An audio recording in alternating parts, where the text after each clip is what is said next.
Hello, everybody. My name is Nato Lossia, and I'm happy to join you and Dr. Bach tonight for a second section of Zika Remember.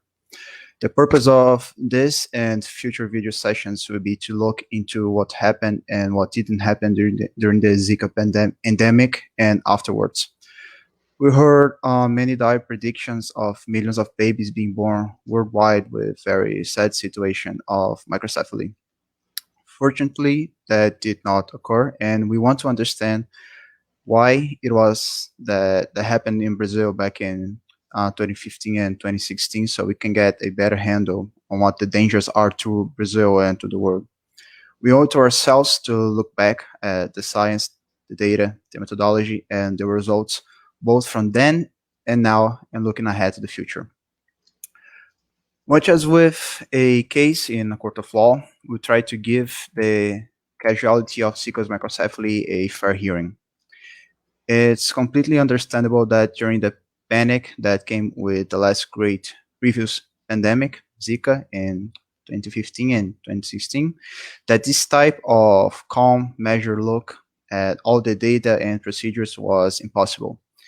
People needed to and wanted to make sure that no danger was occurring and things went very quickly. In the years since, we're going back and followed up adequately. We're going to try and do that today and in other sessions. We certainly welcome your questions and hope to hear from you as these sessions continue. Once again, tonight, we have from the United States, primary care physician, Dr. Randall Bach, who began looking at Zika independently in 2019 and has clearly his own views about the matter. But we're not going to be looking at that a lot outside of the data and presentations from other scientists and physicians as well. So I'd like tonight to begin with a question that I had on my mind from the last session. So, doctor, while reading the books you recommended, there's a few questions came up in my mind. So the first is, while reading, I noticed that the Brazilian outbreak is probably the most recent ones. We had outbreak in Africa, Asia, in the Pacific Islands. So why there weren't reported cases of microcephaly in these places, in Africa, Asia, in the island of Yap, or even in Tahiti? Why only in Brazil? Well, that's an excellent question. It depends on whom you ask, but you're asking me, so I'll give you my answer. There's so much. Frankly, it's a multi-layered question. I don't want to sound stymied, and I don't want to turn mute all of a sudden. But there's different parts to almost every question. So there's an expression called begging the question, which is a semantic point, which is a lot of times putting the conclusion in the form of a question. So I'm sure as a law student, you're familiar with this concept, maybe not that term in Portuguese, but begging the question is to stipulate some parts of what you expect in the original. So the question, of course, is multi-layered as we, in a sense, prosecute this case of Zika's existence and Zika's causing microcephaly. So let's, for the meanwhile, stipulate that this was a thing that happened in toto. Certainly it's what everyone believes. Zika prior to very, very recently had not been in Brazil. And it seems that it traveled somewhat from East Asia through the South Pacific, and then wound up in the Americas and seemingly in Brazil.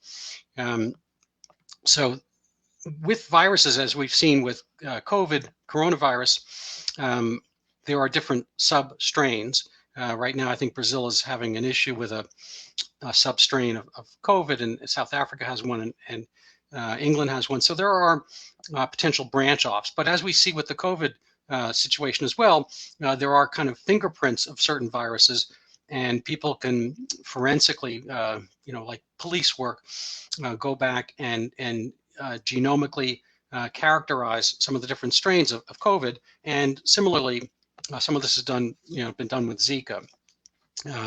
So it seems that insofar as Zika was found in the Americas, that it was a strain that came from East Asia. There had been Zika. I mean, it's probably been around forever. It's just human cognizance and recognition of Zika stems from the late 1940s, from the Zika forest in Uganda, as we mentioned last time. And like dengue, it comes from Africa. So people in Brazil may not know this because they've had dengue for a while. And it's, here, I mean, one of the medical, I just remember from medical school, it was called, I think it's called like break bone fever.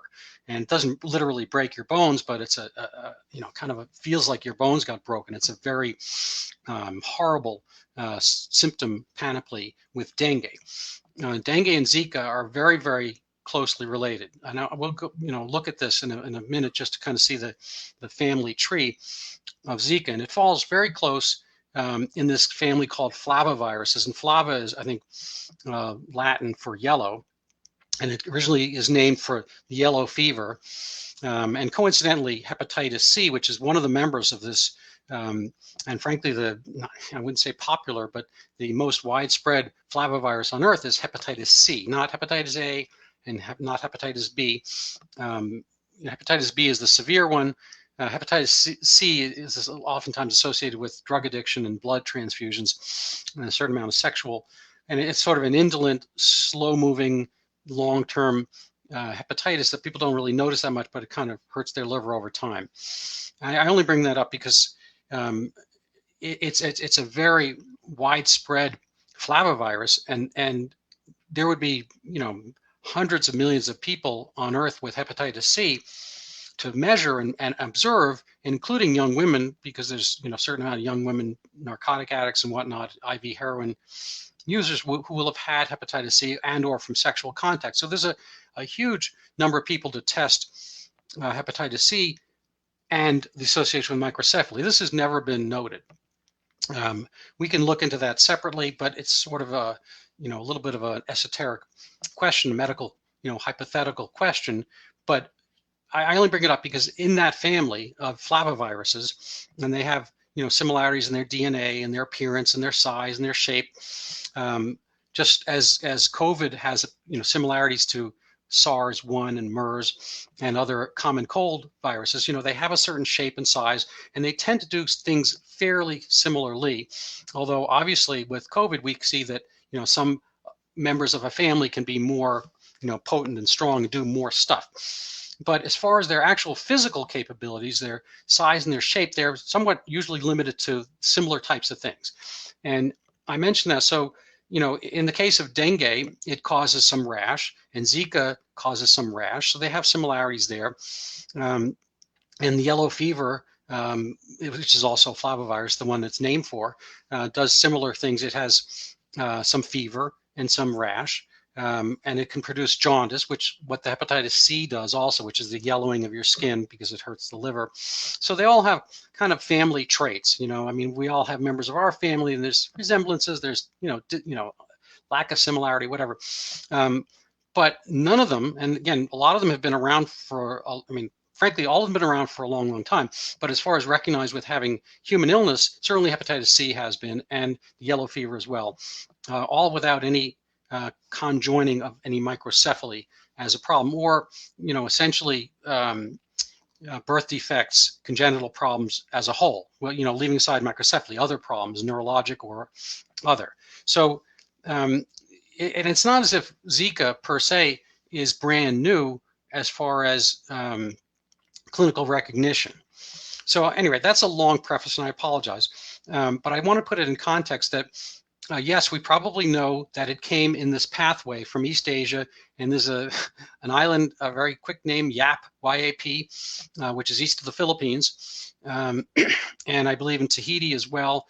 There were cases of Zika around 2007, and these would be, in a sense, perfect. We don't like to think of people as experimental animals, but in a sense, these are perfect experimental laboratories, because at a place like Yap, it's not easy to get out of, not easy to, not many people arrive. So it's sort of like a reasonable isolate, an island, which is almost the same Latin root word.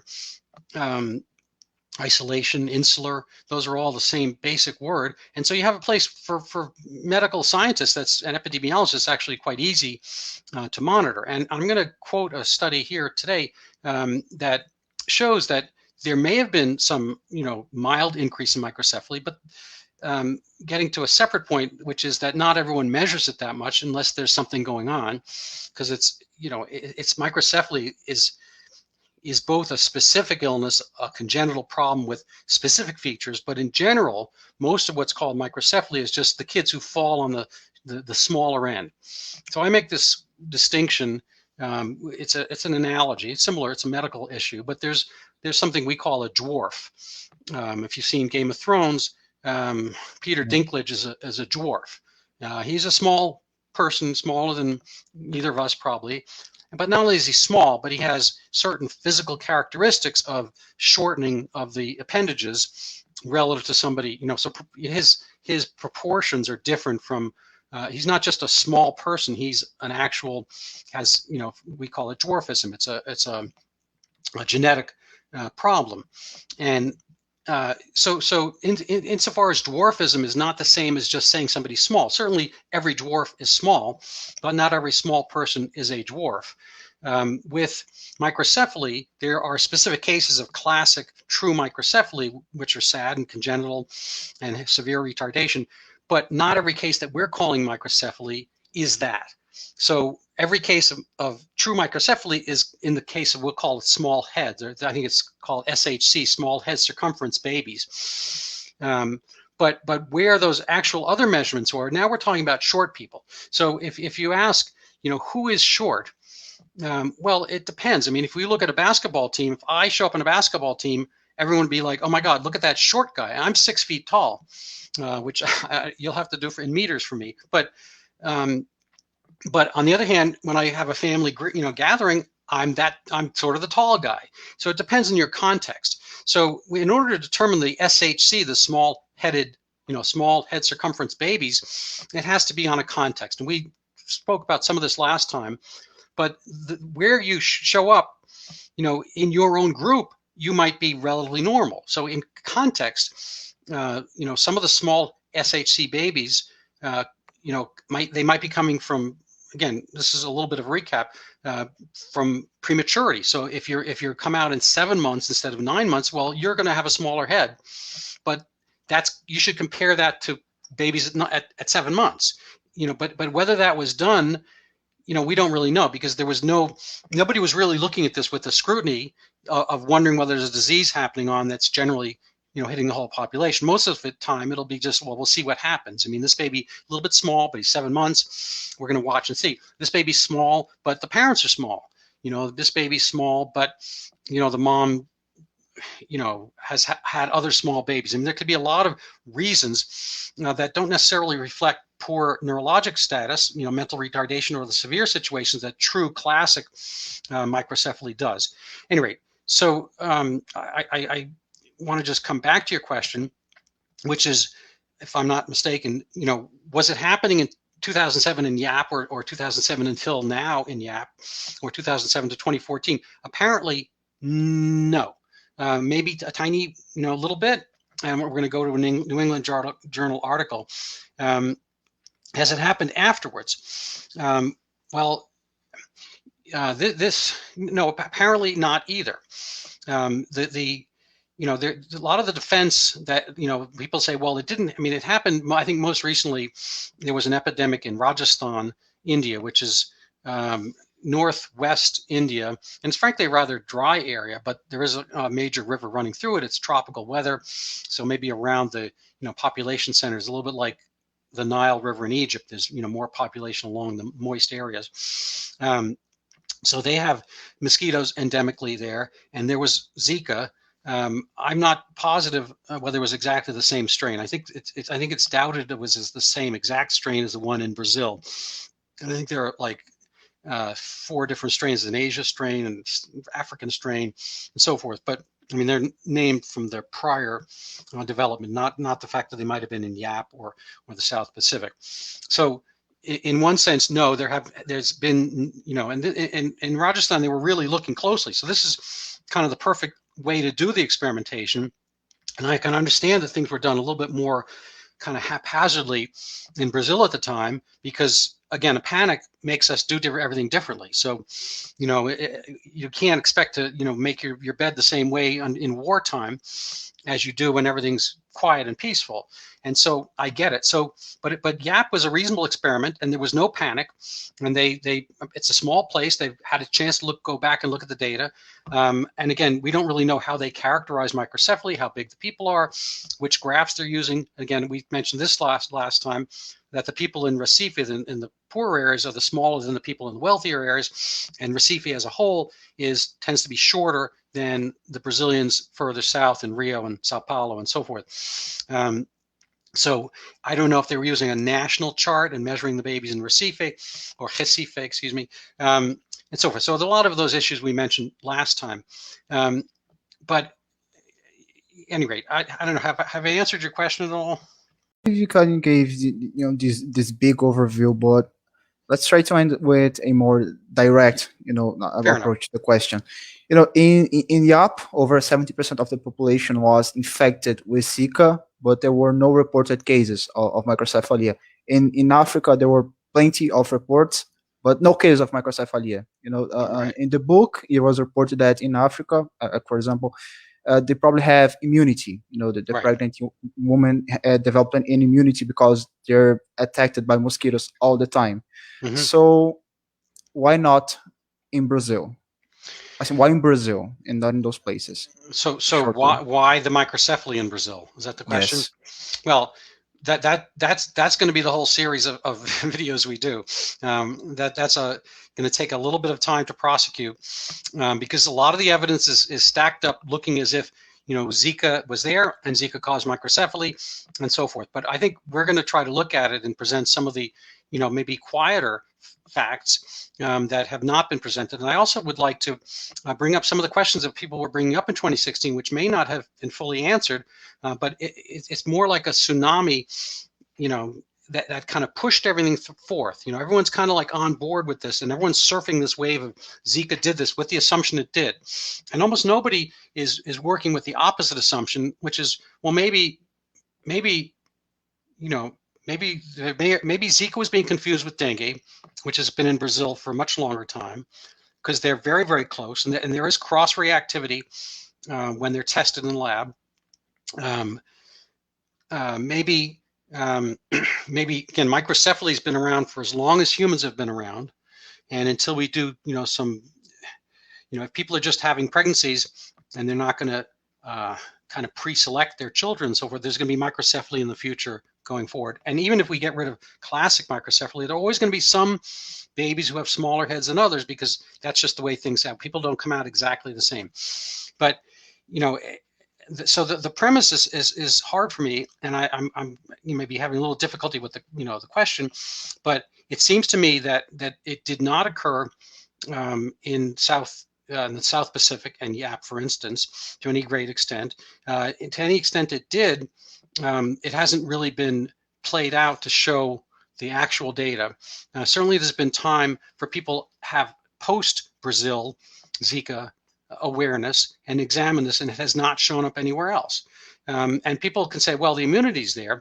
And I think there has been, what I like to do, just as a side note, is when I look searching on Google, for instance, or any other search engine, I try to put the date, so you can cloud out some of the recent, there's so many articles about Zika after Brazil.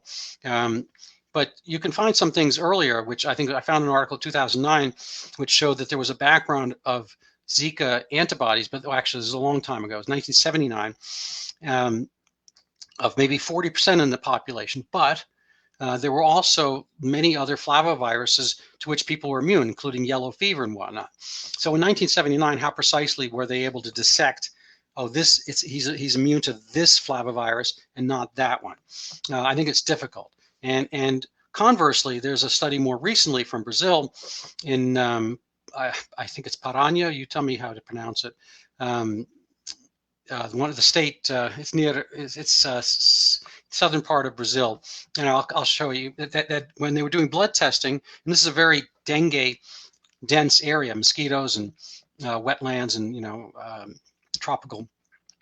They only found like a background of like 1.5% of the blood of people who wanted to donate blood. Only about 1.5% had antibodies to dengue.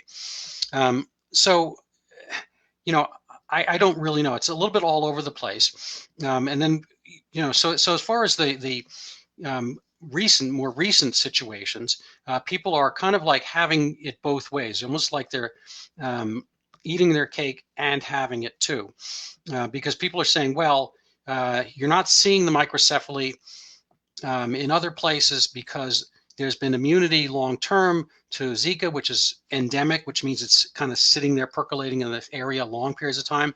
They're saying, so you didn't see microcephaly as a result of Zika because not that many people get it because everyone's had it, if that makes any sense. Or they catch it earlier before they're pregnant, therefore they're, like you get a vaccine for, German measles. Nobody gets German measles, which actually does cause congenital abnormalities in the baby. Nobody gets that anymore because we all have immunization. So either you're immunized by vaccine, or in this case, people are saying, oh, by the time they're of childbirth, they already have immunity. And so in Africa, that's just a thing. They wouldn't be seeing it there. So people, when you ask people this, they say, oh, that's because of immunity. But India apparently didn't have the immunity, and people were getting a current flow of the Zika that was in excess of prior years. And as a reason, and again, people were highly had high scrutiny in 2018 for this, and they were really nervous and worried about it and expecting it, and boom, when they looked at the actual birth registries and did strict comparisons and measurements and so forth, they did not find any microcephaly. So, and nor has it been found anywhere else. I mean, the predictions at the time, it's hard to really get the flavor of it. And again, we're so much more concerned with our current pandemic that we forget what it was like, perhaps. But people worried all throughout the Americas, in Haiti and in Puerto Rico and, southern parts of the U.S., Florida and whatnot. There are tropical situations, climate, and people were terrified. And again, it just has not happened. So, I think at some level it has to be, that we have to have some skepticism and curiosity whether this actually was the thing that people said it was. And again, I think the data for microcephaly, or even a spike in microcephaly, which is really the thing, it's not that there, nobody argues there was microcephaly in Brazil then, now, 100 years ago, 100 years from now. The real question is, was there more of it? Was there significantly more of it, and how much more of it? And I'd like to maybe kind of follow up on some of that. I don't know if that's been clear, or I could show you, a couple pictures that might help at least kind of back up what I've said. Yes, you can. All right. So I'm gonna let's see. So I'm just gonna pop this up. This is from the WHO, and I just make this a little bit bigger. Oh, it's kind of that is not a. So if I do full screen, it's going to show up in another window. Hey, maybe you see it. You see it okay? Yes. Perfect. So this is a little bit of a timeline of Zika. And so we found it, scientists found it in Uganda, which I think is over here, 1947, and it's pretty much been a primate, chimpanzee, monkey problem all along. The reason nobody had heard of Zika is because it doesn't really do anything. I mean, we've heard of malaria. I'm very scared of malaria when I've traveled to tropical places. I've taken malaria prophylaxis. I don't know, and I went to medical school. I mean, we never heard the word Zika, I swear. The entire time in medical school and the entire time since, I never heard a word about Zika. And it's not to say that people who do tropical illnesses wouldn't have, but there are dozens of strange named, particular place name, usually in Africa, viruses that we don't necessarily keep up with because they, don't do that much, or they don't travel that well. Humans travel more. So if it was seen in 1947 over here, 1954 here, the 70s, various places, they mostly stay where they were. How does a virus like this travel? Well, it's mosquito borne, but in order to make these big jumps from like South Pacific to Brazil, it's probably going on somebody's airplane attached to somebody, either in his bloodstream or mosquito that goes along for the ride, then comes out, and then boom, they're in a new place. So that's why we probably see more jumping than we did previously. So there's so anyways, this is a general map, and so it winds up in Brazil here, but in this period of 2015, once people started to measure and check, they found antibodies to Zika in a variety of places. And again, I maintain that there is cross-reactivity with dengue, and dengue has been endemic to the tropics in the Americas for quite some time, and there's always a question of whether that might have been part of this. So let's see. So I can come up with some other things, but maybe you could go to your next question. Okay, thank you, doctor. So my next question for you is, it was reported by Donald G. McNeil and Deborah Diniz in their books that Zika most likely entered Brazil, as you just said. It was during a 2014 canoeing event. So why were our results so different from the Pacific Islanders? That again comes back to that question. Why did we have a different result than the people that brought the disease to Brazil had? Well, that's an excellent question again. So I can't tell you. I mean, I think it comes down to let's see if let me just. I think it comes down to standards and measurements, and I think that there was a big uproar at the time, and it made it difficult to do standard measurements.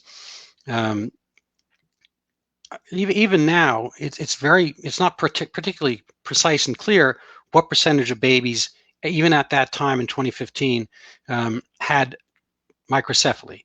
The standards were changed at the time by the Brazilian government, and even prior to that, insofar as there were standards, there might have been different standards in different parts of Brazil, from doctor to doctor. Not everyone checking, not everyone asking a full standard list of questions about prematurity, about the parent's birth size, and so forth. So this is not as clear as measuring. Well, I don't know. I mean, I'm doing I have to pay my taxes to the IRS in the United States, very shortly, and they ask lots and lots of questions. They drill down, so they don't want to just know how much you made. They want to know where you got this, where you got that. A very, very precise set of questions. So if you're going to do and they want to do a data analysis on me, they basically want to do a study of me to see how much money I should pay them. So they're very careful about that. I don't think there was the same level of care throughout the issuance of the actual babies with microcephaly, because nobody knew that was something happening. When people started to talk about this and it became a panic and people started worrying, the numbers went up. And I think there's I'm not sure going to be able to find the article right this second, but there were cases at the time numbering probably 10 or 20 or 30 times higher of reported cases than were actual worrisome microcephaly with neurologic mental retardation problems. So there was kind of a very, very high false positive rate, one that probably was in the range of 90% or more false positives. That is to say, when you think something is something, it turns out not to be something. False alarms, basically. The reason I have this article up is somewhat to get to your previous question. And this is an article from 2016, so July 2016. So,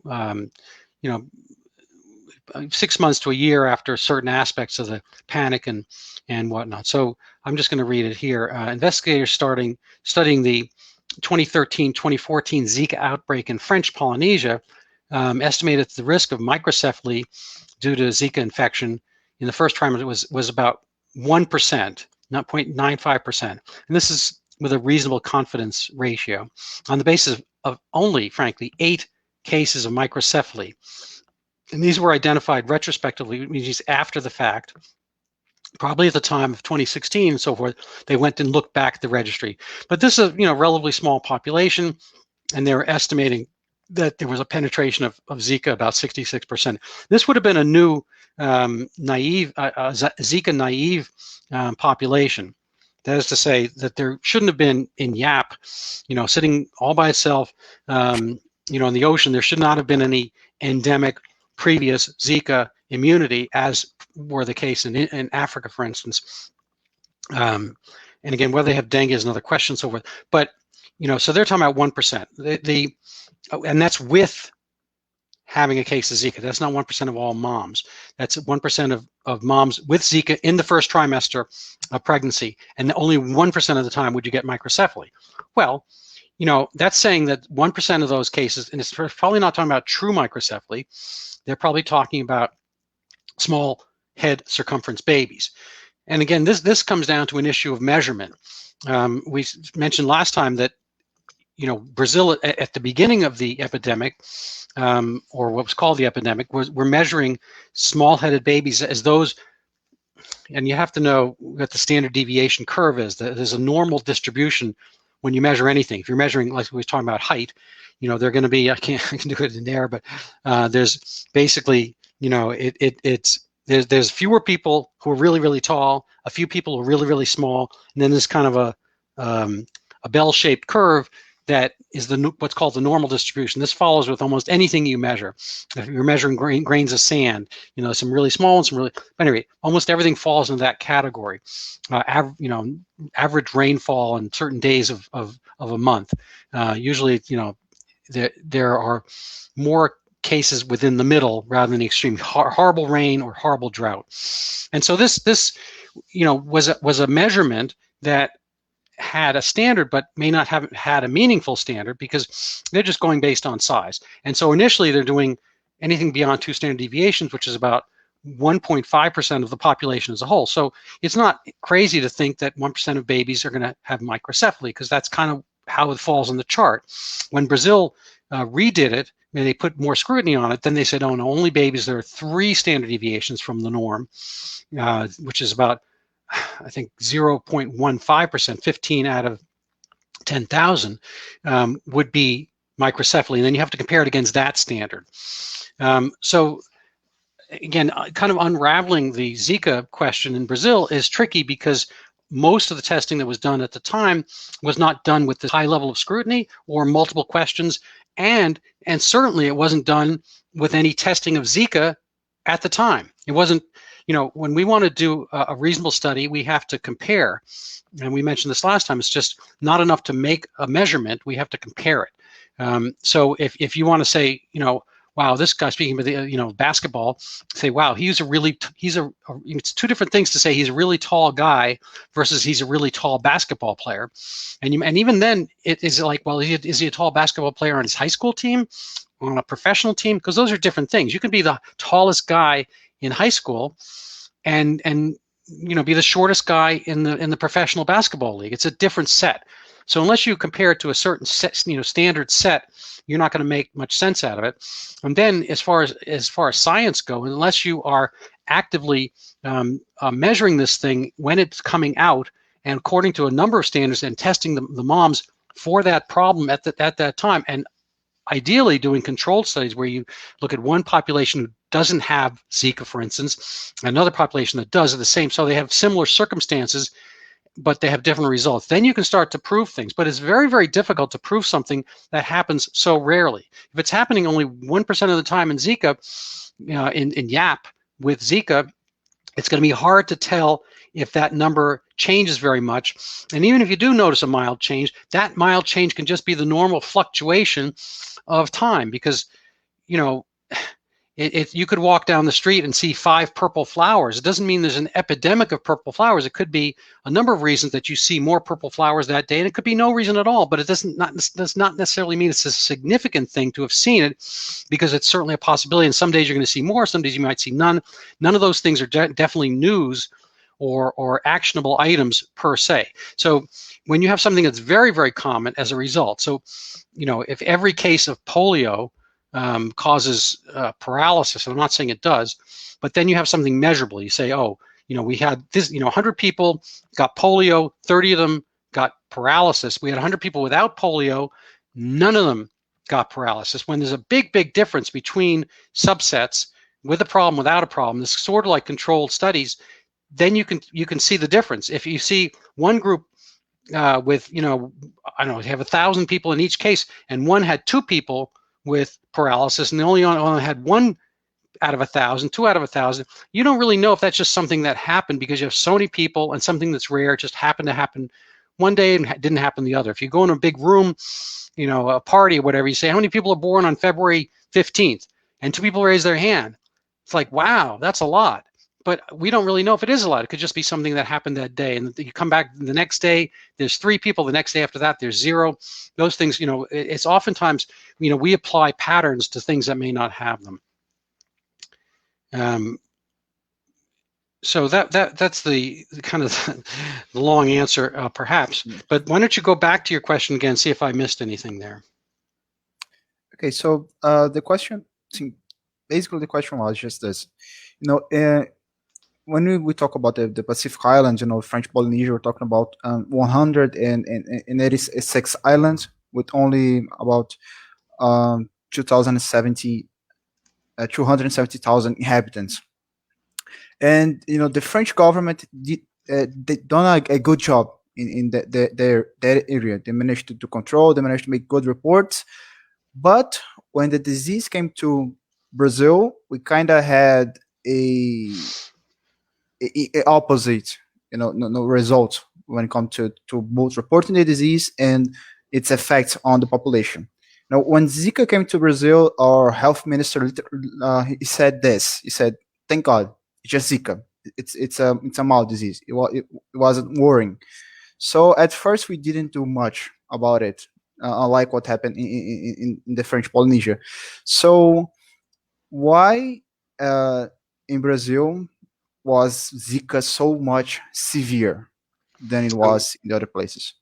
Okay, well, again, this is a retrospective view, and Zika itself was not really severe in Brazil. The illness itself is mild, almost always not even noticed. So they basically Zika does not do that much to people as a disease. The real question is, if you're a pregnant woman in the first trimester, the first 3 months, whether your baby has a greater chance of having this small-headed and neurologic mental problems and so forth. That's really the question. Zika itself was not severe in Brazil as an illness. And I think there's some debate about its distribution and so forth, because again, dengue is there, and dengue's been there, and dengue is so similar to Zika that it is hard to distinguish. So there's some, so if you ask, what it made it more severe, this is, again, I think we should really discuss this in the context of how this all happened, which is the Deborah Denise book, and we should plan a session on that. Go over that book and come up with some questions about how this happened, why it was seen as so severe, because I don't think necessarily it was fully seen as a severe illness in and of itself. And even as the panic grew, there were still people questioning about this. With the WHO, when they put their advisory out originally, I think in February 2016, they kind of bracketed, put cautions about it. They say where it's possibly a connection between Zika and this microcephaly. There remained a lot of academic, medical science, physicians, so forth, who were skeptical, and I think this was part of the run-up to the announced Zika microcephaly connection, that there were people skeptical about this. There were people skeptical whether it was actually Zika, whether Zika was actually in these moms, and whether these moms had not to take away from any woman sadly having a microcephalic baby, and a severe one at worst, but during the time when this all came out, there were effectively 0 moms who had been followed for Zika and knew about Zika when they had it, and were, had blood tests during pregnancy, and then were observed for their pregnancy knowing they were Zika first trimester. This was 0 of the Zika microcephaly babies. The connection came after the fact, and this is one of the good parts of being a law student or a legal minded person, is that I would like to kind of drill down in that part. There was a doctor, Carlos Brito, I believe, who was following chikungunya as a potential endemic problem in northeast Brazil, and he wasn't even keyed in on Zika. His WhatsApp group was ZIKV, which is the abbreviation for chikungunya virus, and the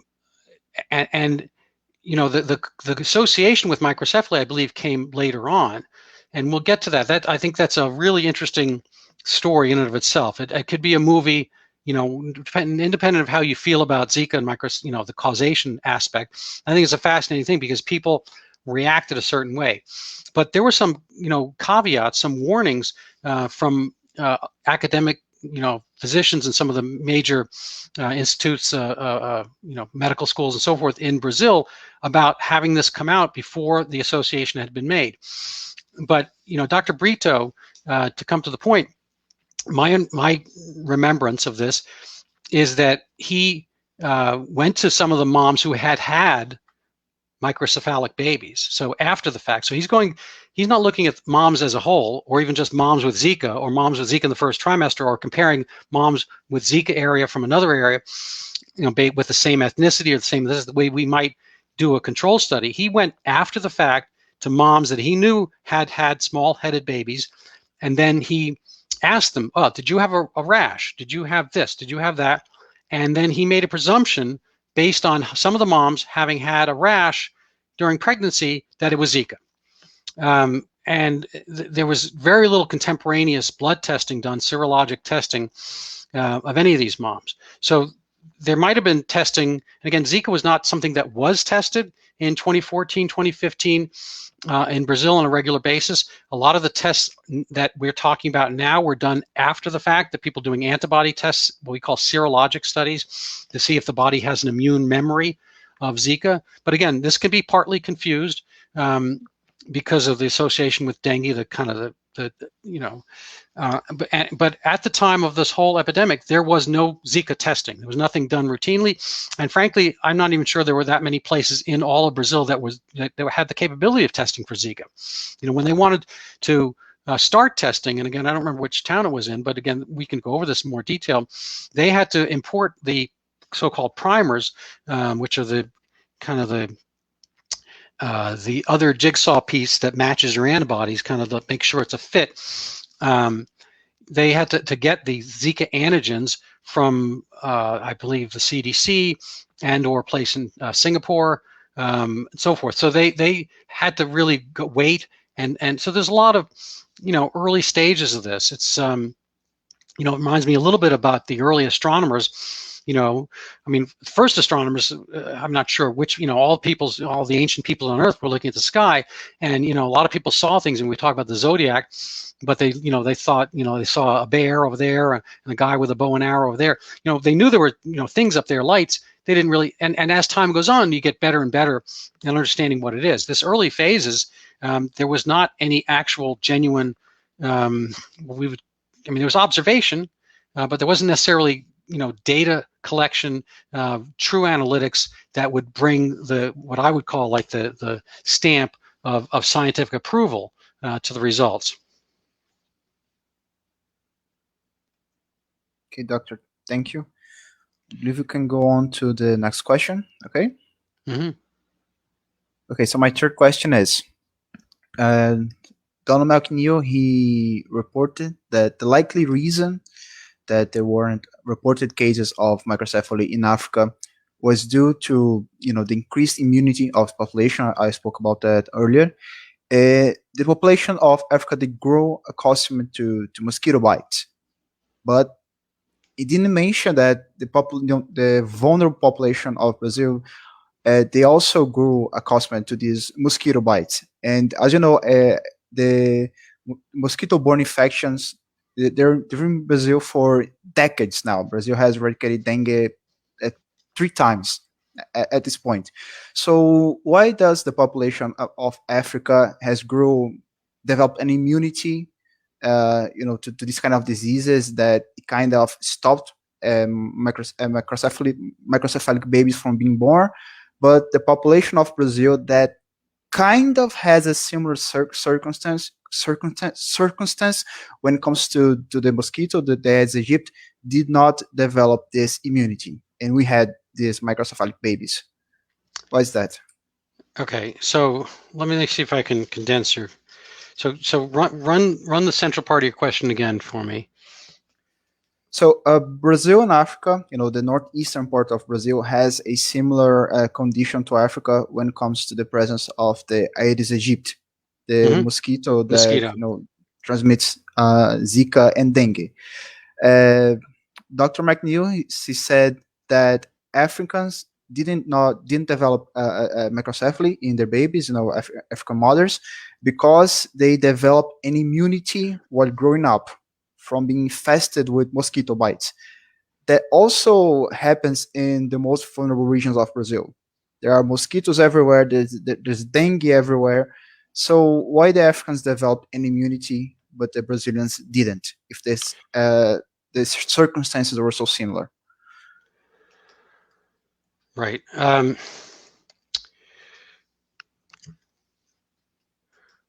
Well, again, this is sort of begging the question. I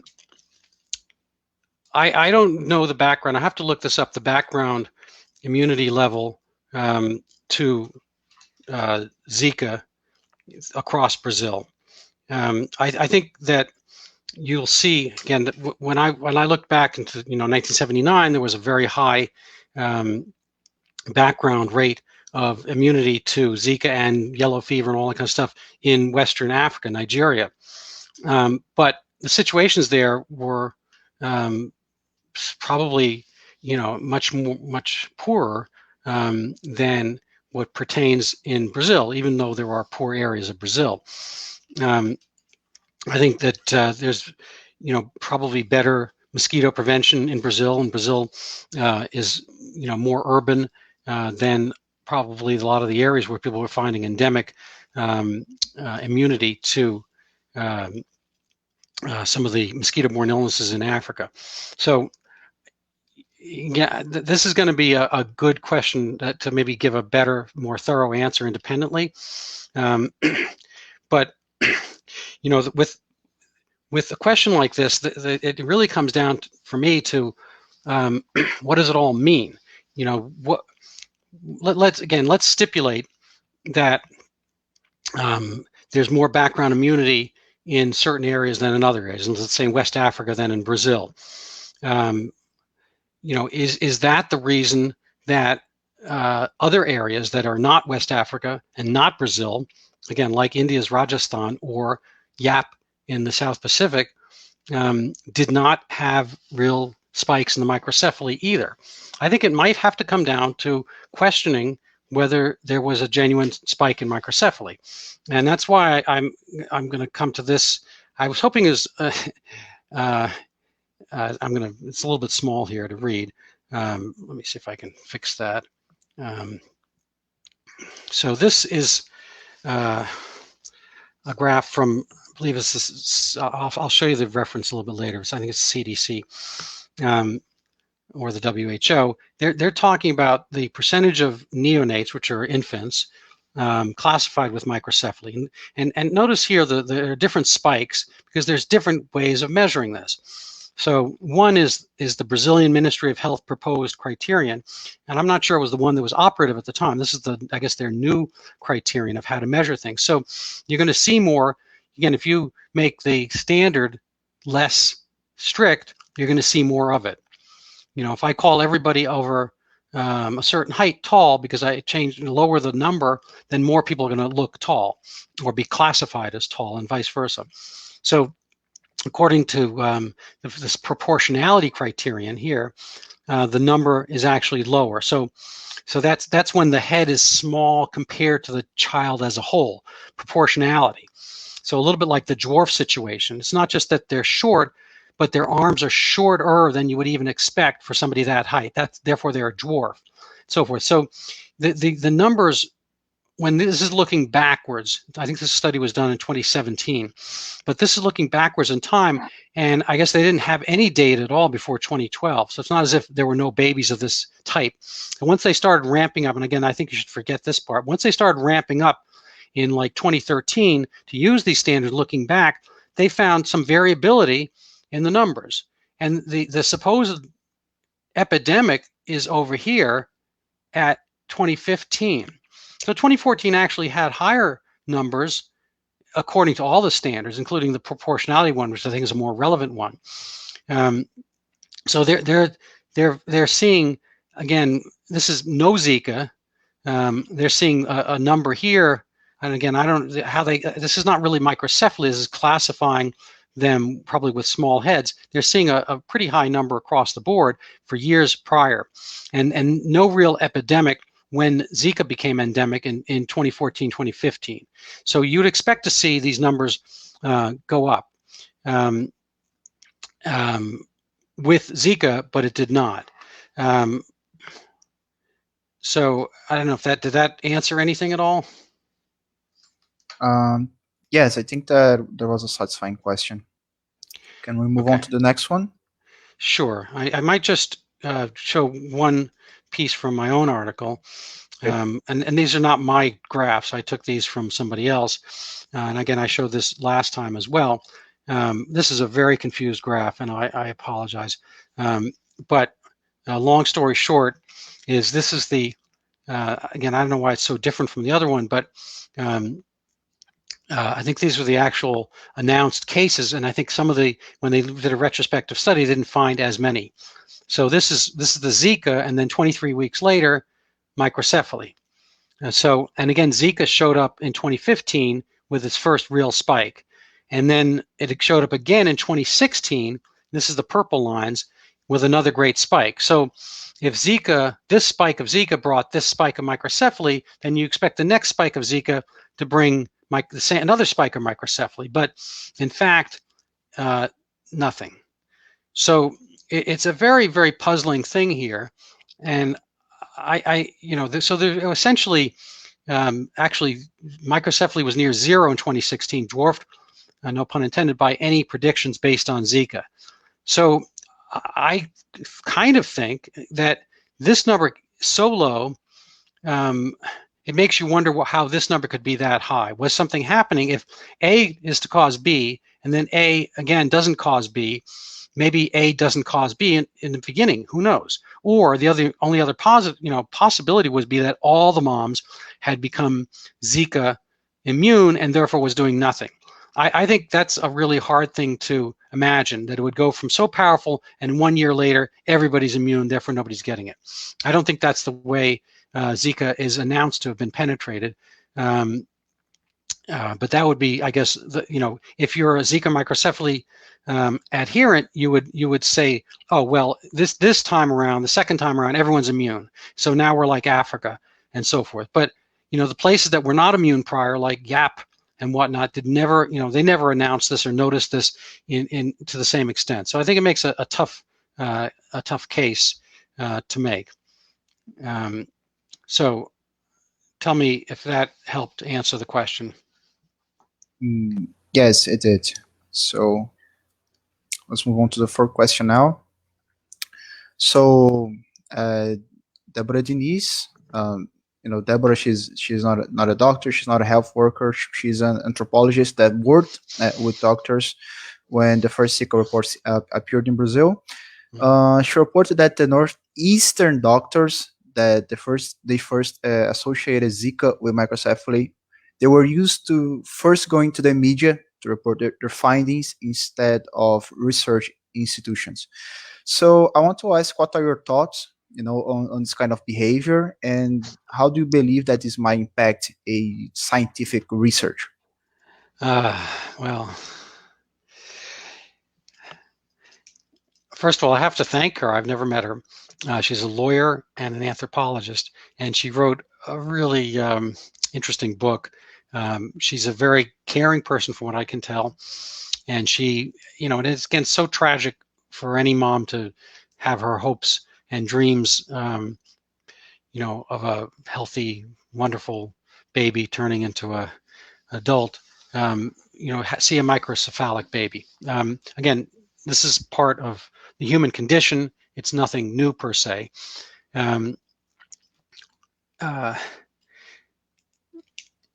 But I'm sorry, give me the question one more time there. Okay, so I'll give you this overview. Mm-hmm. Imagine that you're a doctor, and you're treating this right. patient, this mother, and her baby was born with microcephaly. You don't have access to Fiocruz, which is the great lab in Brazil. So you, from your own assumptions, you go to the media and you said, okay, this mother had a microcephalic baby and was because of Zika. Right. Can doctors do this, and how does this affect scientific research as a whole? Right. Well, okay. So again, this is, not to overuse the term, but that's also begging the question, because this is not scientific research at all. I don't think that, I think that things can come from observation, and we want people to observe, but people are often wrong. After we call it 9/11, the terrorist attack on New York City in 2001, it was performed by Al Qaeda, and it was Saudi Arabian network with other places as well, but principally young Arab men doing it. Well, for quite some time, people were looking and picking out young Arab men. When you're hypersensitive to a problem, you can see the problem in a lot of places. So people, early on, if you were to track the number of we'll say false alarm calls, because there were not really that many attacks after that. There were some small things, and there were some small attempts. But 9/11 didn't happen again. Everyone thought it was going to, and they thought it was, in a sense, a pandemic or an epidemic of Al Qaeda.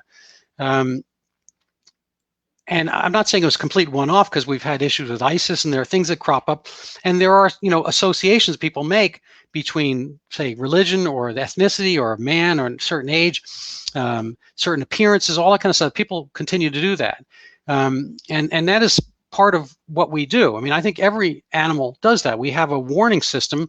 We don't want to die. We don't want to get hurt. We don't want to be in pain, and so we would rather be on the side of caution. So we start to observe things.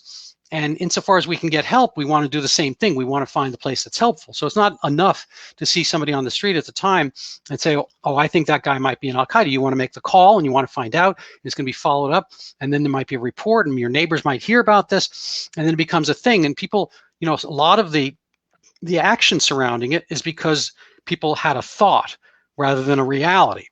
So, it doesn't mean, every, tug on a fishing reel is the big fish, but we have expectations, we have thoughts. When this happened the way it did, and again, I think this book and the overview require its own, conversation. But I think, there were networks of physicians who were communicating about chikungunya being, a potential problem. And some people worried about dengue being a problem. And nobody wants these mosquito-borne illnesses, and they are worrisome. Don't get me wrong. But once it was heard that this was happening, and it happened first, as an announcement, say, amongst doctors in Recife, and by Dr. van der Linden and others, in a neuropediatric group, I think in near downtown Recife. I think that people who were curious about that, they would go to that place. And they would flock to that place, and that it is, again, just to go back to last week's session a little bit. That points to this chart that I made up myself using some of the data. I mean, actually, I adopted two different charts, but I'll just pop it in here for a second. That again, it's a very busy chart, but just to make it bigger, the one on the left is just, I got off the internet. It's basic population centers in Brazil, and Zika was theoretically endemic throughout Brazil, and there's some areas with more mosquito laden than others, and there's some areas where mosquitoes are closer to people than others, and they're probably relatively clean urban areas that don't have as many mosquitoes as areas with open sewage or near the jungles and swamps and so forth. So it's not, I'm not saying every area in Brazil is the same, but the areas that wound up with cases, original complaint cases and or verified cases of microcephaly were concentrated right around Recife. So these little lines here, I tried to make this chart as clear as possible, but these are the provinces in the warmer tropical rural north and northwest and central Brazil had lower rates than Recife. So these towns are not necessarily that qualitatively or quantitatively different in size, nature, and population from Recife. They're coastal, they're tropical, near the equator, etc. And they're near the same jungles and so forth, probably closer than Recife. And for some reason, they had very, very low rates of either announced possible microcephaly cases and or verified. So the verified numbers are the green ones down here, I believe. But you can see how high the announced cases were in Pernambuco and Paraíba. I apologize for my pronunciations, but this is way higher than really likely was the case, or there's something special about Zika in Recife that would cause far more microcephaly. My type of skepticism, showing that just the places around this area where people maybe were more attuned to it as part of the news cycle, they heard about it more, they thought about it more, they brought more babies with more question marks to this area, and once people got excited about it, they found it more. So it could be that these areas did have more, potential cases, more potential real cases, and potentially, people from other areas were coming to this place because they could get the diagnosis better, they get more sympathy about it, or, there were some other, incentives for them to go to this area.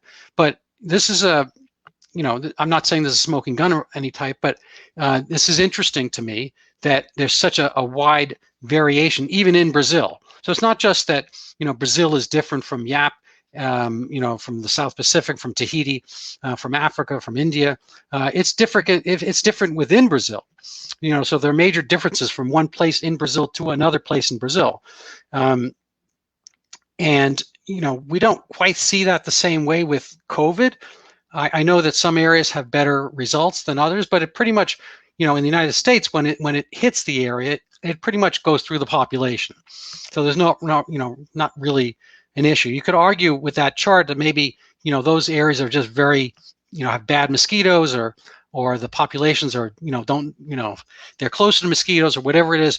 I don't really think that's the case. Again, my knowledge of Brazil is minimal, and maybe you can help clarify, and or other people can clarify with questions and comments. But I don't think those parts of Brazil up there in that area, northwest versus the northeast, are going to be that different in culture, cities, sizes, population differences, patterns of the cities, close to the jungle, whatever, Recife's problems with, sewage or mosquitoes might be. I can't imagine that it's not in Fortaleza or Belém or some other place.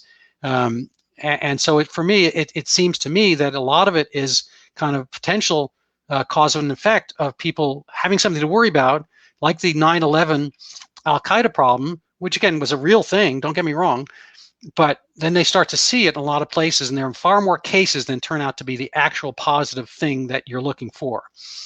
So I think there's potential of some, having been some confounding of our observation abilities.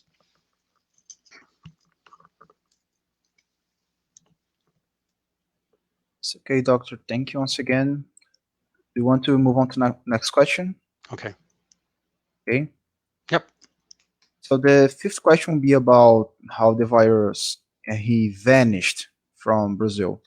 So can this vanishing of Zika truly be caused by what was reported by Donald McNeil as the coming of the rainy season in Brazil, and also that the population developed an immunity Did the virus really vanish because of the rainy season and this immunity that developed by the population? So if so, why are occasional cases of babies being born with a Zika-related with a Zika microcephaly per se still happening occasionally if the virus vanished and the population developed an immunity? Right. Well, so those are layered questions. We're going to have to separate them out a little bit. So the first question is, why did Zika vanish? Well, let me ask you, did Zika vanish? I mean, is there any, are there any mosquitoes with Zika in Brazil right now?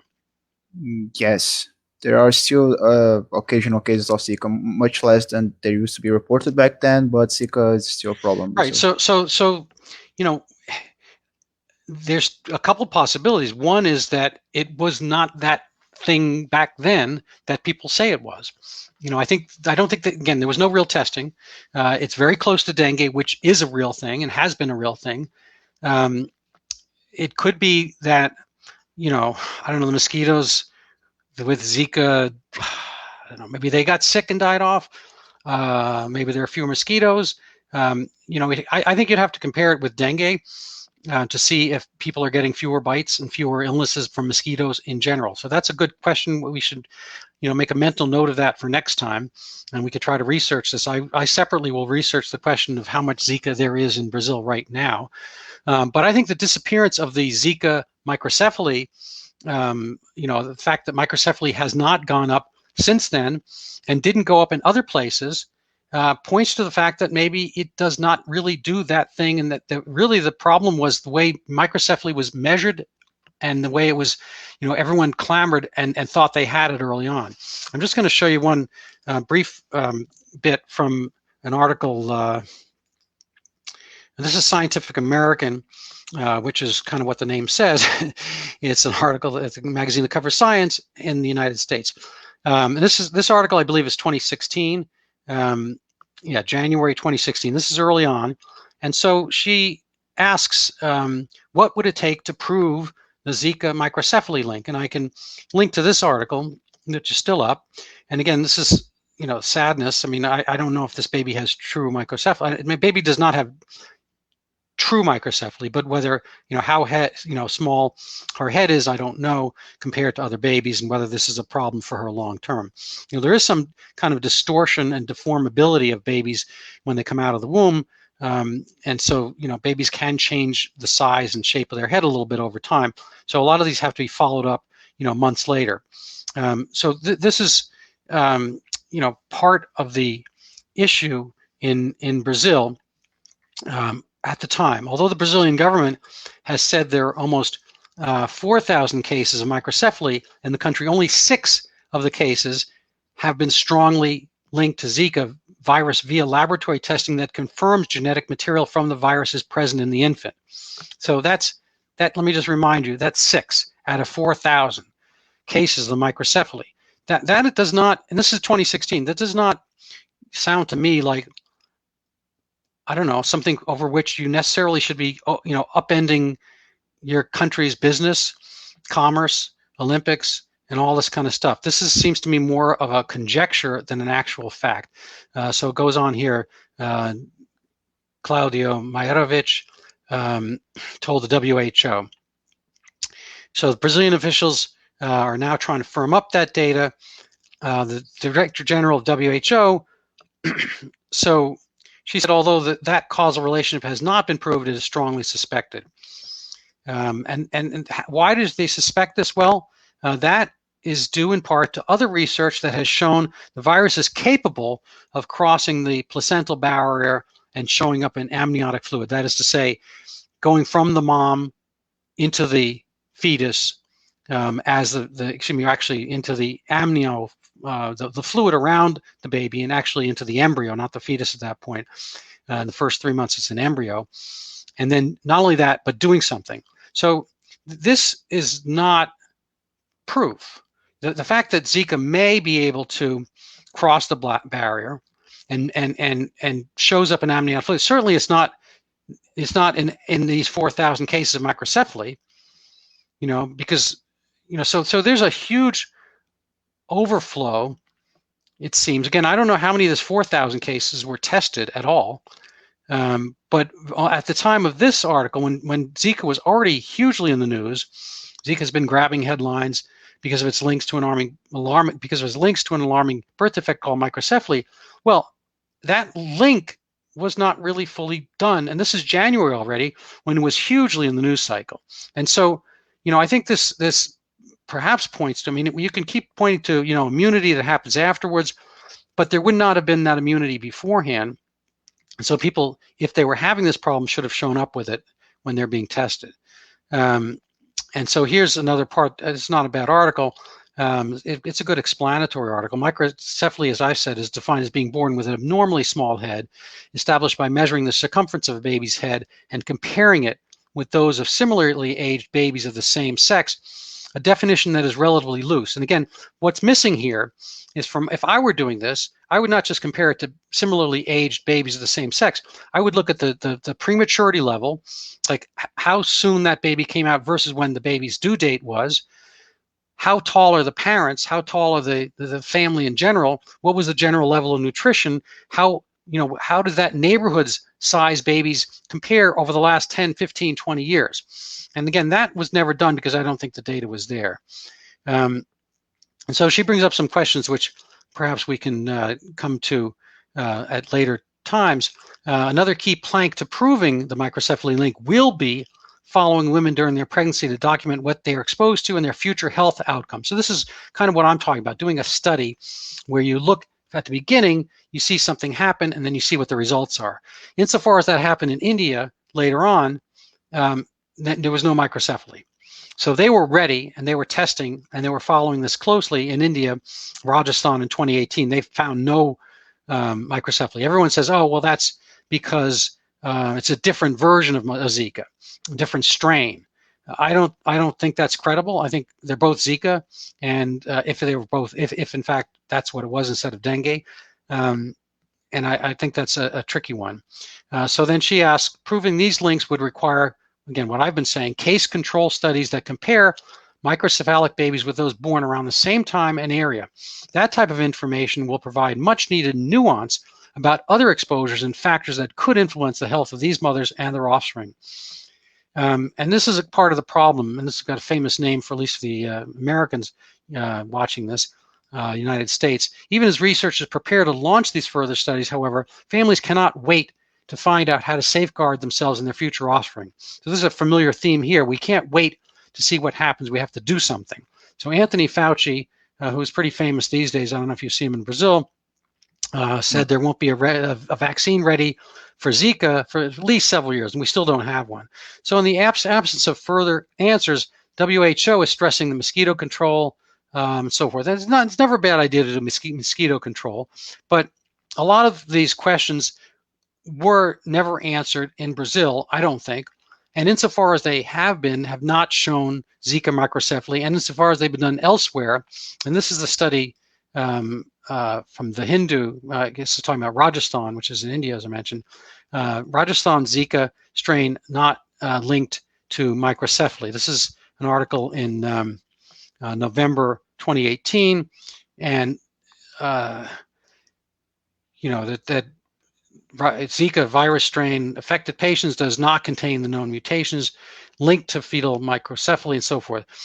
So they're saying that it's not the right strain, but what they did, they didn't see any increase in microcephaly. Now,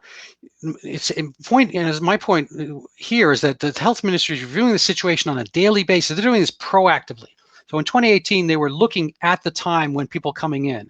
So they found 2,000 samples were tested, only 159 were positive. So they did not have a huge overall immunity to Zika. This is a small piece of the population. So what is that, 15 over 2,000? Only about 7% of the population had Zika. So it's going to be Zika naive. This is the ideal situation for Zika or microcephaly to occur if it were going to occur. And so they had adequate numbers of testing kits, which again, Brazil did not have. The state government, so they're all ready and prepared for this. They're on the alert. So it's kind of like after 9/11, the airports changed. People had all kinds of tools and investigations and questions, and they were really on the lookout. Maybe that discouraged, Al-Qaeda, which is fine, but you can't discourage a mosquito and a virus. if the virus is there and the virus does this thing, and once it's in a woman, you can't discourage it from doing the thing it would be doing. So all pregnant women in the air are being monitored, blah, blah, blah. So this is kind of a full, what we call in basketball again, a full court press. They're watching from the beginning. They're watching the babies come out, and they're aware of the outbreaks. They knew about Zika, and they watched in this area, that area. They had the whole public health emergency, already from the WHO, and they didn't find anything. And so what's it chalked up? It can't be chalked up to immunity because, again, there's not that much Zika. So there has to be something else, which is, either this strain doesn't do it and the other strain did, but, how different is one Zika strain from another? I don't know. If it does this thing in babies, it should do it across the board from Zika, and frankly, it should do it from dengue as well. I don't know if I can find the, there's a, just kind of, this is an older article, 2009, I think, about Zika outside Africa. And so this is an older chart. So here's, mind you, here's the island of Yap. I don't know why I find the name humorous. I apologize to all the people from Yap. But, it was endemic in Uganda and parts of West Africa. This is kind of the more tropical belt. Sub-Saharan Africa is all lush, green, tropical, equatorial, so forth. So the mosquitoes travel around, boom, boom, boom. So people get it. Only very lightly slow in India. That's why there's very low rate. And again, part of Rajasthan is pretty arid. Let's see. So I was going to show you another part of this article, just to kind of go over all the types of these are all flaviviruses. So we haven't heard of, and again, I went to medical school. I've never heard of any of these, probably. I mean, maybe a couple. I'd heard of dengue, for instance, which is down here, but I had not heard of Sokoluk Yokuse Sepik, and I've heard of yellow fever.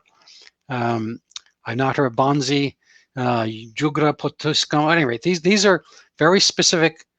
For instance, Entebbe bat. So a lot of these viruses are not necessarily human viruses. Israel, Turkey, I assume that refers to the area, not the bird. But I assume most West Nile we've heard of. But I would say, maybe 3 or 4 of these I'd heard of before Zika came out, and I will likely forget most all of these, after tonight. But as far as all of these flaviviruses, well, look right here. Zika, there's Zika Yap, and then these other branches which are pretty close. And then there's dengue. Of all the flaviviruses, dengue is fairly close to Zika. These are based on the commonalities DNA. I think 45% of the external coding, and this is more of that for the virus as a whole, but the external coding appearance is about 45% congruent between dengue and Zika. And this is these dengues are the closest relations to Zika, aside from this really unheard of Sponweni, of all the other flaviviruses. So this is a big family tree, and the closest cousins are amongst, I mean, there are others that are close to each other, but the closest to Zika are Sponweni and dengue. So the fact that it doesn't show up in these other variants of Zika potentially, and or it doesn't show up with dengue, I think speaks to some of the potential weaknesses in the argument. What else we got for tonight? For now, I just have a side question. I don't want to stretch, but is there a relation, to microcephaly and malnourishment in babies? Yes. Yes. Yeah, well, yes, of course. That's an excellent question. And again, microcephaly is kind of a broad. When they use the word microcephaly, they're using it not like dwarf and we have small person or midget, whatever. They're using it. They're basically calling everybody a dwarf, and only one very tiny percentage of those are the dwarf, in this case, the microcephaly. So we're almost never talking about true microcephaly, which is about 1 in 10,000 babies. And it's a very classic syndrome, and it's a genetic, it's an autosomal recessive genetic thing, which will happen in certain families regardless of anything. It just happens, kind of like albinos happen, and dwarfs happen. So those things are genetic problems, not congenital, not happening during pregnancy. They happen when the egg met the sperm and the DNA is matched up, and there's a deficiency in one DNA that's exactly matched with the deficiency in another DNA. So very side, kind of a brief side thing is, if you have a comb to comb your hair and there's a missing couple of teeth in that comb, when you comb your hair, you might notice a spot that's missing. And if you have two combs and each one has a little problem, but the combs don't have the same problem, you comb your hair with both combs, one comb covers up for the other comb. So whatever problem there is in one, it's matched up. So your hair will comb out the same. It'll come out perfectly. If you have two combs that have exactly the same thing missing in exactly the same spot, and you put them together exactly the same, then you'll have that problem again. And so you'll have that problem, the missing thing. So when you have the same, this is autosomal recessive genetics. So if you have the same missing or awkward wrong gene in one place, dwarfism, and you have it from the other parent, it's exactly the same gene, exactly the same place, they match up, then you'll get a dwarf. It's a dwarfism syndrome. It's called achondroplastic dwarfism, because they don't grow the epiphyseal heads of the bones correctly, so their bones don't draw out they don't stretch out the way they should in the embryo and later development. Anyway, there is a genuine small-headed syndrome that shows up genetically from two parents, and there's nothing you can do about it. Boom, that's done. But what we're always talking about in this case is relative SHC, small head circumference ism, if you will, and that's a matter of conjecture. How much of it you see depends on where you put the line. I think I don't know if I mentioned this last time. If you look at 100 men, my age, and you say, well, how many of them are bald? Well, it depends. Depends what you consider bald. Is bald like no hair at all? Is bald, you got hair here, but nothing on top? Is bald when your hairline has gone back 2 inches, 3 inches? I mean, what is being bald? Well, it depends. If you compare, almost any 50-year-old to any 20-year-old, you say, well, he's more nearly bald than the 20-year-old. But then you compare him to 50-year-olds. Well, he's not that bald. I have less hair than I did when I was young, but I have more hair than a lot of guys my age. Am I bald?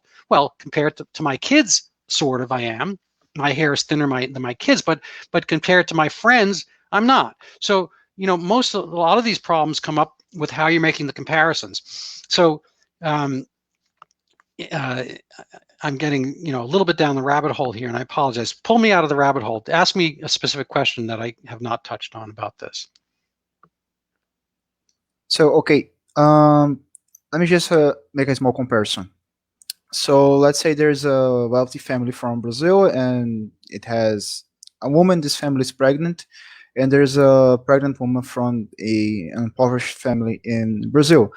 Does this woman living in impoverished condition that did not contract Zika has higher chances of having a microcephalic baby? Yes. Almost across the board, this is noted. Perfect. Long before Zika, women in poorer situations have smaller head circumference babies in general. There's, I believe, more prematurity. Now, what is the reason for this? Well, we can try to. I mean, I think there are positive. When I say positive, I don't mean positive in a good way. I mean positive with a strong association with certain, things that tend to track with poverty. There's in the United States, for instance, I don't know about in Brazil, but there tends to be more, cigarette smoking, more alcohol in poorer, mothers than in richer. There is probably in Brazil more exposure to potential toxins or whatever. You're maybe more likely to live closer to a factory. The better neighborhoods tend to have cleaner air. People are more careful. They have fewer babies. Generally speaking, I think with wealth, that's not always the case, but I think on average, a lot of the wealthier moms have fewer kids, so they pay more attention to each pregnancy, and they have more ability to do so. They can do what they want, whether it's see doctors more frequently, stay away from difficult activities, strenuous.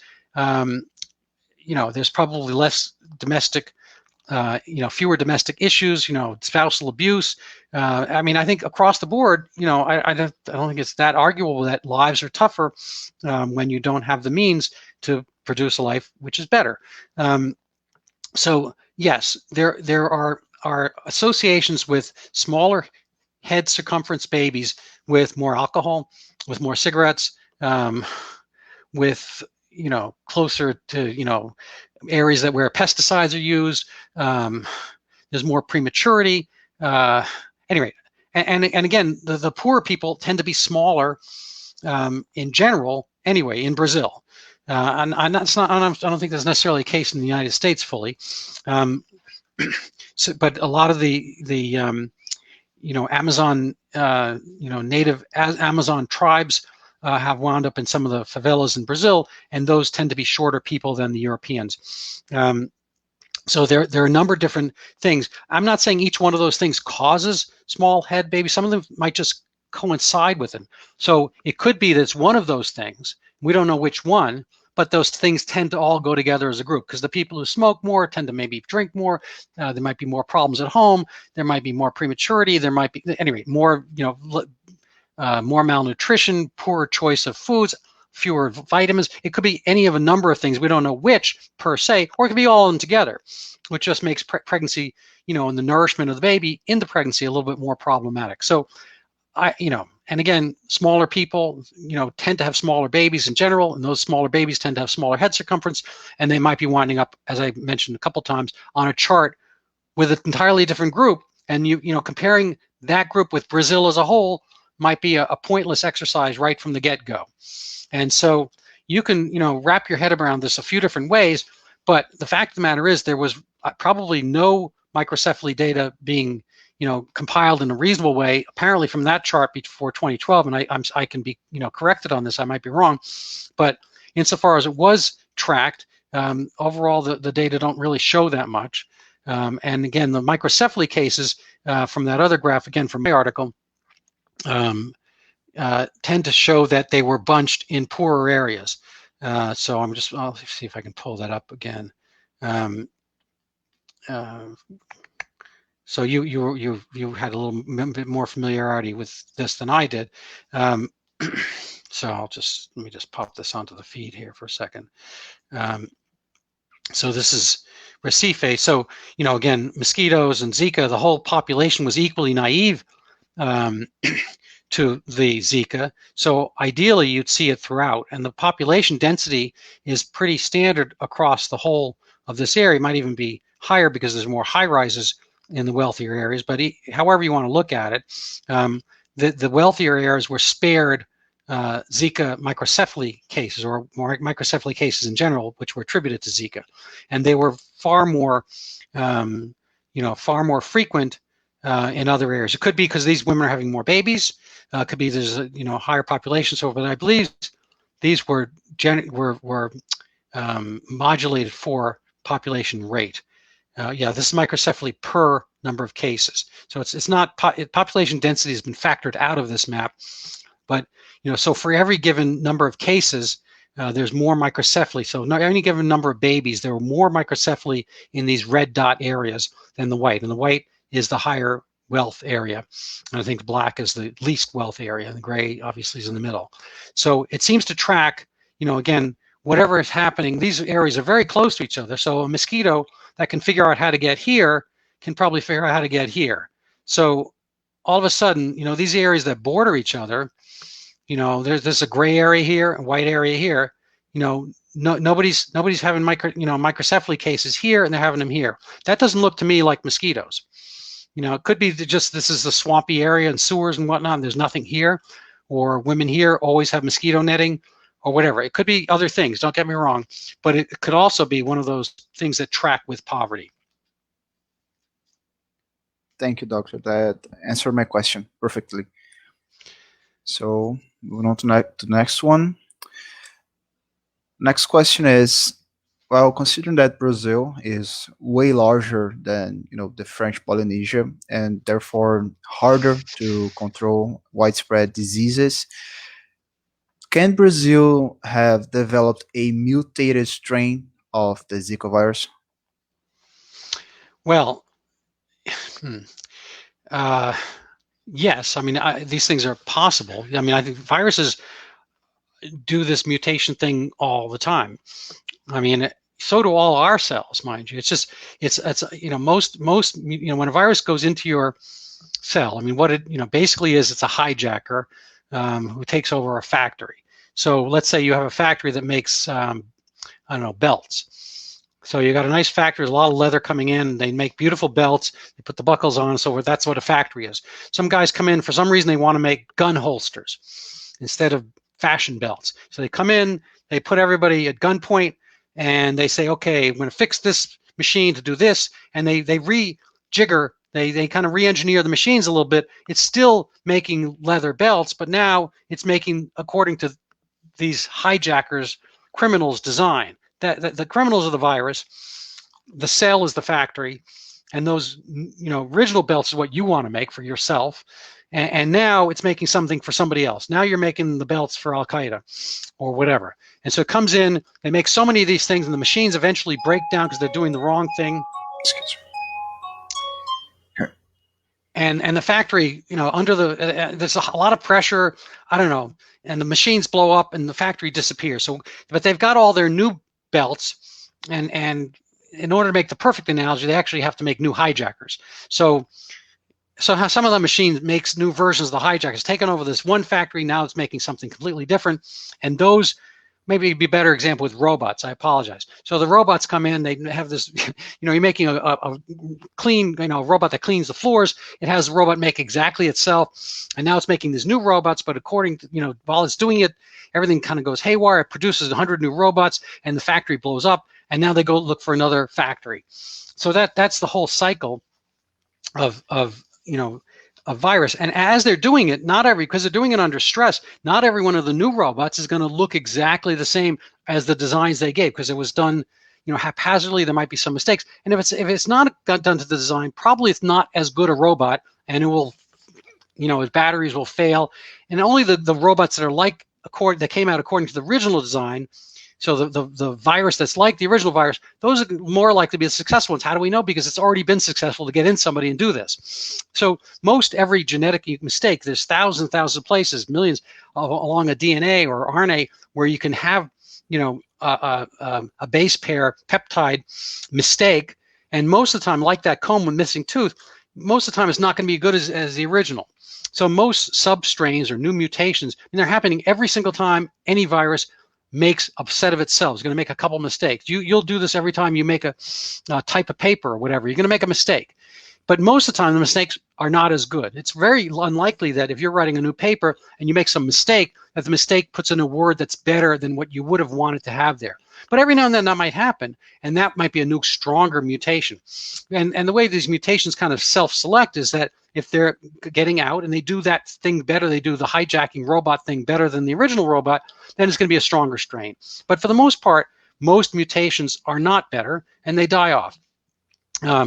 Is it likely that Zika, that Brazil was the only place that had this special substrain, and the countries right next to it, Colombia and Venezuela, and then theoretically, people flying back and forth and going to other tropical places, Florida and Haiti, whatever, that they didn't get this, or they did get the Zika, but then never the microcephaly? I think that's unlikely. And certainly there would have been places which were Zika naive. If the presumption is Brazil was, there would have been places throughout, Central America that would have been Zika naive as well, and tropical places and other parts that would have had, if this strain doesn't do microcephaly, would have spread at some point, as we see COVID does, and would have gone other places. Now, COVID's a respiratory, it travels more easily than a mosquito one, but anyway, I think there's a fair amount of doubt across the board as far as this goes. You've quoted the Donald McNeil book, Zika. He was the chief science writer for the New York Times, and he puts up a few hypotheses how Zika got into Brazil in the first place. And frankly, there is not a good theory. He brings up some of these canoeing races, and potentially then a soccer game from Tahiti to Recife. But the timing was wrong for the one that's most likely, and then the timing's right, but then they did testing on the people who were on that team, and they didn't find it. So they have not actually found the transmission route to Brazil of Zika. And again, my wonder sometimes is whether this might have been in the heat of the moment, not chikungunya and not Zika, but dengue, which got mistaken as Zika. And so that's in top of my mind, A. And then B, there might have been an increase in microcephaly, but might have just happened because, you just had more microcephaly that year on a random basis. And then it got exaggerated. Once it got exaggerated, it became a thing where people started to talk more about it and find more because they found more. And so it became like this kind of hypersensitivity, false alarm syndrome. Understood. So, there's this concept I never heard about. So a mutation may actually be bad. Is that right? I never heard that before. Well, again, you're younger than I am, but each of us have had multiple mutations. For instance, this is another topic, but when somebody gets cancer, it's not like all his cells were all the whole time, for 30, 50, 70 years, we're all great. And 3.2 trillion cells, maybe 30 trillion cells in your body, and each one of them, only some of them replicate, but the ones that do on your skin and your gut, whatever, and every time they replicated, they always did it perfectly. This is not happening, but the fact of the matter is almost every mistake is worse, and those cells die off. So if you have something that's good, it's unlikely that, by making a mistake in it, you will make it better. And again, if you, have I don't know, iPhone or a cell phone, a smartphone, and somehow let's say you're in charge of making them, and it's really common. For humans don't really make these things. Machines make them. Machines don't make mistakes. But if we had humans making smartphones, you would have mutations. If me and my family, we were stuck actually putting the parts together and soldering them together on a smartphone, I guarantee you every day we'd be making some mistake or another. We put the chip in upside down. We put the thing on wrong, the wrong screw in the wrong place. And it's highly unlikely that any of those smartphones would be better than the blueprint. If they want to make a better one, a better mutation, they really have to work at it. They had to plan it, and they get some other machine to build a thing, and so forth. It's not, on a random basis, which is what these things are doing. They're replicating, they're making new ones, replicating new ones. So if you had a smartphone that had the ability to make a new smartphone, you would do best to stick to the plan. And so mutations happen all the time. And if and when somebody does get a cancer, it's not like that's the final one mistake probably out of millions of other mistakes that have been made that has a mistake that's dangerous. And even then, it's not a better cell. A cancer cell is not a better cell. It's just happens to be a cell that figure out how to, kind of become a decent criminal, the decent hijacker of its neighborhood. So, if you have enough kids, most kids are going to turn out great. Every now and then you get a kid who's a mass murderer, God forbid, or a gang lord or a criminal, whatever. Most kids are good. They want to be good. They want to, pay attention. They want to do well. Every now and then you get something that's bad. And that's far more common than these mutations. But it just happens to be in one of these mutations that does something bad in a certain way that you'll notice because it has broken the system. But almost every other mutation you'll never notice because it doesn't do its job as well as the regular ones. And so it, mostly dies off. And if it's really weird, your body will go find it and kill it. The cancer cells, not with another topic, but those cancer cells wind up having a mutation that make it kind of, not pay attention to the rules of the neighborhood. So it grows when it's not supposed to be growing. And that's, another day, another topic. Okay, doctor. So I have our final question for today, and I believe it's going to be the big one. So the question is, consider that in Brazil, even the poorest of its population can give birth in hospitals, therefore they can report. Why was there a spike in reported cases of microcephaly in 2015? Well, again, I think that is a debatable point whether in fact there was a spike. I think there was a spike in certain places, and it was part of, again, there might have been a spike just on a random basis. But I think once people started to worry about this, then they started to see more of it than actually was there. And I had it, I don't know if I can find it right this second. I had an article up that showed the number of cases that were incorrect, and that they needed to change the standards of how they were observing them. So I'm not going to be able to pull it, I don't think right this second, but I don't necessarily accept that there was genuinely a spike. It's hard to know that. You know,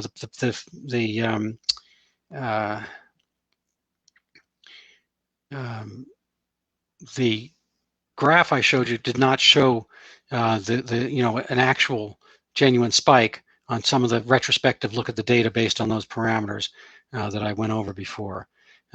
So you know, I think it's a debatable point. I'm not going to be able to find perfectly the chart I want. It's kind of small here, but I think I showed a version of it earlier. And the WHO website's not really working as far as showing this. But, you know, if you look back in previous years, again, it doesn't look like they checked before, you know, 2012. But the data they could find, or the data they decided to check, did not really show huge ramp up, except this spike here, which was probably on a criterion that's too lax. And then the kind of the proportionality one, which really in the size of the head versus the size of the baby, showed a mild spike in 2014, but not really in 2015, which was after the Zika. So the Zika epidemic is here, but it does not really look in retrospect that much different. Again, the other graph I showed you shows some dispute with this. So, you know, I think part of the problem I'm having is deciding which data sets various of these graphs are looking at. But I think when the whole thing, you know, gets looked at more closely, like it did in Brazil afterwards, and in India when they were looking for it, they didn't find it. So the fact that when you're really paying attention to something, again, you know, if you have the FBI, you know, the Federal Bureau of Investigation looking for Al Qaeda, and they have really sharp criteria, you know, it's not enough for some, you know, some, I don't know, older woman to, you know, go down the streets like, oh, that guy's got a beard, you know, he's a terrorist. And, you know, the FBI probably has a much deeper level of criteria, and they're going to be able to be more precise about it. They're going to find fewer cases and more real cases. They're going to lower the false positive rate when they do their hunting and so forth, presumably. But so when there was a set of a higher scrutiny, better standards, they didn't find it as much. So that could be that Zika had worn its, you know, way out of the population, or it could be that it was a little bit of a false alarm to begin with. Understood. So, Doctor, that's everything I have for you tonight. All right, perfect. Well, I thank you so much, and I appreciate your effort and your diligence. And I can't imagine anyone will have listened to the entire podcast all in one sitting, but I hope you have patience with it. My trick for some podcasts, I speed them up a little bit. So I'm okay if you want to do that. And I'm going to produce a transcript soon. If you're not the watching the video type, you'd rather read this, and we're going to work on that. So thank you so much, Neto, and good night, everybody. I had a great time. Those are great questions. I hope I addressed some of them at least, and we can try to fill in the blanks for people who provide questions, and so I'm hoping we can get that. Good evening, Doctor. Good evening, everyone. See you all next time. Thank you. Bye-bye.